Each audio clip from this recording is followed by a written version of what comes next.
Mettre fin à la guerre soudanaise qui a causé le déplacement de plus de 12 millions de personnes à l'intérieur du pays et 2,5 millions de réfugiés dans les pays voisins. Tel est l'objectif de ce processus de dialogue politique global. Nous avons de hautes attentes par rapport à cette initiative. Nous pensons qu'elle a lieu au bon moment. Et je veux souligner la visite du président Ahmed Abiy au Soudan. Je veux également mettre la lumière sur le hirak soudanais et l'attention portée par le monde à la cause soudanaise. L'Éthiopie a joué un rôle primordial dans la recherche d'une solution pacifique au Soudan.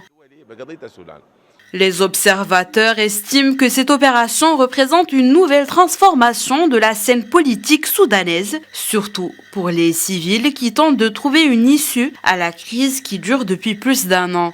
Cette réunion connaît la participation du bloc démocratique, représenté par quelques chefs de tribus, ainsi que certains partis et mouvements politiques signataires de l'accord de Juba. Suite à l'invitation de l'Union africaine au groupe affilié à l'ancien régime qui a gouverné le Soudan pendant 30 ans, l'événement est boycotté par plusieurs groupes politiques, partis et groupes sociaux soudanais.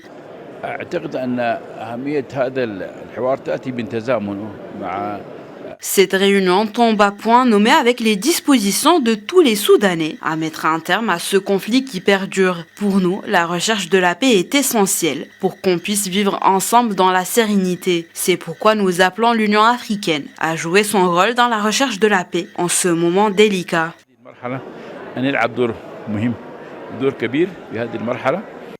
La séance d'ouverture a été marquée par l'annonce du Conseil de paix et de sécurité de l'Union africaine. Celle-ci porte sur la formation d'un comité de chefs d'État africains chargé de prendre contact avec le président du Conseil de souveraineté du Soudan, Abdel Fattah al-Burhan, et le commandant des forces de sécurité soudanaises, Mohamed Hamdan Daglo. Objectif, mettre fin à la guerre immédiatement et sans condition. Le Conseil de paix et de sécurité a également déclaré que l'Union africaine tiendrait dans les mois à venir un sommet exceptionnel sur la situation au Soudan.